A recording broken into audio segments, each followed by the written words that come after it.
खतरा तो खतरा बना हुआ है। दिल्ली में था, वहां पे भी मुझे लगातार धमकी मिली। जब मैं यहाँ आया था पिछली बार यहाँ आया था, उस बार मुझे जान से मारने की धमकी दी गई, फोन पे आई। लेकिन अभी तक उस धमकी पर कोई कार्रवाई नहीं हुई, ना ही एफआईआर हुई, ना तो धमकी करने वाले को आज तक भी कोई नई दस्तावेज हम पेश नहीं कर रहे हैं। बहुत सारे दस्तावेज और भी मिल रहे हैं हमें, हम ढूंढ रहे हैं। जरूरत पड़ने पे समय पर हम नए दस्तावेज माननीय कोर्ट के समक्ष लाके ऑन रिकॉर्ड हम पेश करेंगे। जिस समय ख्वाजा साहब इंडिया में नहीं थे या भारत देश में यानी अखंड भारत में भी नहीं थे, उनका जन्म ईरान में। अजमेर दरगाह के नीचे मंदिर बताने वाला विष्णु गुप्ता इस वक्त खौफ के आलम में है, डरा हुआ है। जी हां दोस्तों, आज की एक और न्यू वीडियो में आप सभी का वेलकम है, स्वागत है। उम्मीद करते हैं कि आप सब बढ़िया होंगे, ठीक होंगे और दुआ करते हैं कि आप ऐसे ही ठीक रहे, खुश रहे, मुस्कुराते रहे। तो दोस्तों, ये तो आप सभी को जैसा कि पता है, हिंदू सेना का एक अध्यक्ष विष्णु गुप्ता, जिसने अजमेर दरगाह को लेकर ये दावा किया था कि अजमेर दरगाह के नीचे शिव जी का मंदिर है और इस दरगाह का अब सर्वे करने की भी परमिशन दी जाए। तो विष्णु गुप्ता ने अजमेर दरगाह को लेकर कोर्ट में याचिका दायर की। कोर्ट ने जो है अगली जो सुनवाई है यानी 24 जनवरी को रखी है। तो आज कोर्ट के अंदर अजमेर दरगाह को लेकर सुनवाई है। विष्णु गुप्ता भी कोर्ट में पहुंचा है। तो कोर्ट में से विष्णु गुप्ता का एक बड़ा बयान आया है, चौंका देने वाला बयान आया है, जो कि मैं आप लोगों को यहीं पर विष्णु गुप्ता का ये पूरा वीडियो क्लिप दिखाने वाला हूँ, जो इस वक्त सोशल मीडिया पर काफ़ी वायरल हो रहा है। आपको बताता हुआ चलो कि जब से विष्णु गुप्ता ने अजमेर दरगाह को लेकर ये दावा किया है कि अजमेर दरगाह के नीचे शिवजी का मंदिर है, तब से इसको धमकियां मिल रही है और ये खुद कह रहा है कि मुझे धमकियां मिल रही है। और विष्णु गुप्ता खौफ में मुब्तला हो चुका है, डरा हुआ है कि इसने ख्वाजा से पंगा लिया है। तो आइए दोस्तों, सबसे पहले विष्णु गुप्ता की ये वीडियो क्लिप देखिए, फिर आगे हम बात करते हैं। आपको पता है कि आज जो सुनवाई होनी है संकट मोचन महादेव मंदिर वर्सेस ख्वाजा साहब जो दरगाह है, उस विषय में सुनवाई। लास्ट को जो डेट पड़ी थी उसमें सभी पार्टियों को नोटिस जारी हो चुके थे, लेकिन सिर्फ जो दरगाह ख्वाजा साहब कमेटी उनकी ओर से जवाब आया था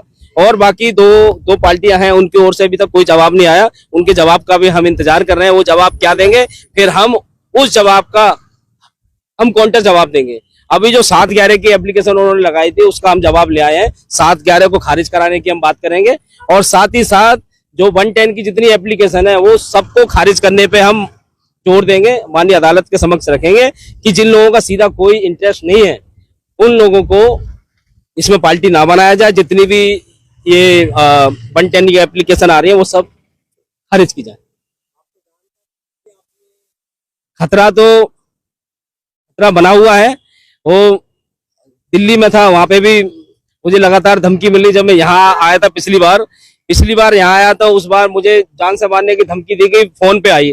लेकिन अभी तक उस धमकी पर कोई कार्रवाई नहीं हुई, ना ही एफआईआर हुई, ना तो धमकी करने वाले को आज तक अजमेर पुलिस अरेस्ट कर पाई है।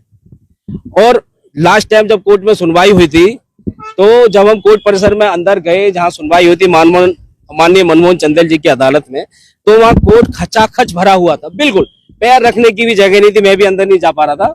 तो वहां पे उस भीड़ का फायदा उठा के कोई असामाजिक तत्व कुछ करे, कुछ कानून व्यवस्था खराब करे, इसकी चिंता हमने माननीय जिला जज के समक्ष रखी और कहा इस कोर्ट की सुनवाई हो उस समय सिर्फ इस कोर्ट के संबंधित कोर्ट केस के संबंधित जो लोग हैं उन्हीं की एंट्री हो। सिर्फ हमारी यही माननीय जिला जज साहब से फरियाद है। नए दस्तावेज पेश करने जा रहे हैं। अभी कोई नए दस्तावेज हम पेश नहीं कर रहे हैं, बहुत सारे दस्तावेज और भी मिल रहे हैं हमें, हम ढूंढ रहे हैं। जरूरत पड़ने पे समय पर हम नए दस्तावेज माननीय कोर्ट के समक्ष लाके ऑन रिकॉर्ड हम पेश करेंगे। अभी सिर्फ जो 7/11 का जवाब हम फाइल कर रहे हैं और साथ साथ इंटरवेंशन जो आई है उन सबको खारिज करने की बात कर रहे हैं, उसका जवाब पेश कर रहे हैं। ऐसा है, आधार के रूप में लगाए वो कि आप सब लोगों को पूर्व में भी पता है, मैं फिर बता देता हूँ। एक यहाँ के लोकल निवासी हरवराज शारदा जी, जो म्युनिसिपालिटी के चीफ कमिश्नर और हाई कोर्ट के जज भी रहे, उन्होंने एक अपनी किताब लिखी, उस किताब का रेफरेंस दिया, उनकी किताब लगाई। और साथ ही साथ पृथ्वीराज चौहान जी के समय पे जो लोग रहे, एक बुक का नाम है तो जिसका नाम है पृथ्वीराज रासो और एक बुक का नाम है पृथ्वीराज विजय, जो कि 1200 ईस्वी की किताबें हैं। जिस समय ख्वाजा साहब इंडिया में नहीं थे या भारत देश में यानी अखंड भारत में भी नहीं थे, उनका जन्म ईरान में हुआ था, सबको पता है, ईरान से वो यहाँ आए थे। और वो जब व्यक्ति मोहम्मद साबुद्दीन गौरी यहाँ आया तो एक फलता फूलता हुआ शहर उसे दिखा, जहां लोग हंसी खुशी जी रहे थे। उस शहर को इंडियों ने वहां से बैठ के टारगेट किया, हमारे मंदिरों को लूटा तोड़ा और हमारे जो राजा थे, हिंदू राजा, राजपूत राजा, उनकी धोखे से हत्या की, सबको पता है। उस हत्यारे के साथ ख्वाजा साहब यहाँ आए और उन्होंने सूफीज्म के नाम पे, और जो कि मुसलमानों की खुद की किताबें कह रही हैं कि 90 से 95 लोगों का इस्लाम में धर्म परिवर्तन करा, हिंदू से मुसलमान बनाया। जो सूफी संत होते हैं वो हिंदू मुसलमान की बात नहीं करते हैं, वो सिर्फ मानवता की बात करते हैं, शांति की बात करते हैं। और यहाँ पे क्या है, यहाँ लोग ऐसी सोची समझी रणनीति से आए कि भाई जो हिंदू हैं, जो इस्लाम को नहीं मानते, वो सब काफिर हैं, काफिरों का कत्लेआम कर दो, मार दो, मंदिर तोड़ दो और उनके राजाओं का कत्ल कर दो। वो हुआ है भारत में। और उसके बाद आपने देखा कि मोहम्मद साबुद्दीन गौरी के साथ में जो उनके 2 गुलाम वंशाए थे, खिलजी और इल्तुतमिश, उन्होंने बाद में दिल्ली में भी शासन किया, इधर भी किया, सब राजाओं को धोखे से मारा गया।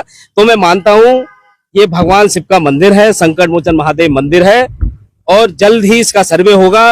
ये इसकी सच्चाई देश और दुनिया के सामने आएगी।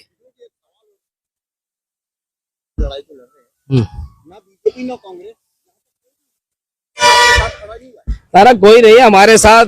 भगवान का आशीर्वाद है, भगवान भोलेनाथ हमारे साथ है, भगवान राम हमारे साथ है, सभी शक्ति हमारे साथ है, कोई दिक्कत नहीं। और सभी देशवासी हमारे साथ है, ना सब देशवासी साथ है। आपको लग रहा है अकेले है?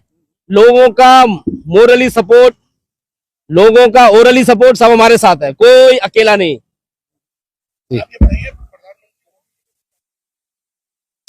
ऐसा है, जो प्रधानमंत्री पद द्वारा जो चादर भेजी गई है, वो संवैधानिक जो पद है उस द्वारा, नेहरू द्वारा उस चादर को शुरू किया गया था भेजना।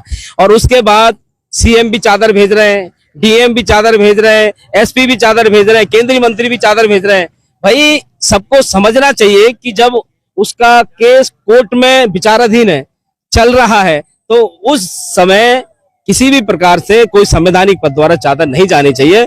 इस विषय पे भी हमने कोर्ट में एक एप्लीकेशन पहले मूव की है, उस एप्लीकेशन पे भी जल्द सुनवाई होगी और आगे से कोई चादर किसी भी संवैधानिक पद से ना भेजी जाए, इस पर रोक लगाई जाए, ऐसी मांग करेंगे। ऐसा दरगाह में जो चढ़ावा आता है उस विषय पे भी हम अभी रिसर्च कर रहे हैं। हमने अल्पसंख्यक मंत्रालय में भी एक आरटीआई फाइल की है, उसका भी जवाब आने दो। जितने भी मंदिर हैं देश के, उन सब पे जितना भी चढ़ावा जाता है वो सरकार के खाते में जाता है, सबको पता होगा। लेकिन इस दरगाह का जो एक्ट है, उस एक्ट को हम पढ़ रहे हैं। हमने सुना है कि इस दरगाह का जो भी चढ़ावा है वो खादिम और दीवान और जो वहां के लोग हैं उन्हीं में ही बट रहा है, गवर्नमेंट के पास नहीं जा रहा, मुझे ऐसा लगता है। हम रिसर्च करते हैं, यदि गवर्नमेंट के पास नहीं जा रहा होगा, ये लोग भारत की जनता की गहरी कमाई को यदि लूट रहे हैं, तो ये लूट खसोट भी बंद होगी। खतरा बना हुआ है। दिल्ली में था, वहां पे भी मुझे लगातार धमकी मिली। जब मैं यहाँ आया था पिछली बार यहाँ आया था, उस बार मुझे जान से मारने की धमकी दी गई, फोन पे आई। लेकिन अभी तक उस धमकी पर कोई कार्रवाई नहीं हुई, ना ही एफआईआर हुई, ना तो धमकी करने वाले को आज तक भी कोई नई दस्तावेज हम पेश नहीं कर रहे हैं। बहुत सारे दस्तावेज और भी मिल रहे हैं हमें। तो जी हाँ दोस्तों, आप लोगों ने हिंदू सेना के अध्यक्ष विष्णु गुप्ता का ये वायरल वीडियो क्लिप देखा है और सारी बातें आप लोगों ने सुनी है, जिसमें विष्णु गुप्ता खुद कह रहा है कि मुझे धमकियां मिल रही है और विष्णु गुप्ता को अब डर सताने लगा है। विष्णु गुप्ता खौफ के आलम में मुब्तला हो चुका है। तो दोस्तों, इस वीडियो देखने के बाद अब आप क्या कहना चाहोगे तो कमेंट में अपनी राय लाजमी बताइएगा। तो चलिए दोस्तों, इसी तरह की इन्फॉर्मेशन लेकर आपकी खिदमत में एक बार फिर से हाजिर होंगे। जब तक अपना ख्याल रखिए और अपने इस भाई को अपनी दुआओं में याद रखिए। अल्लाह हाफिज़।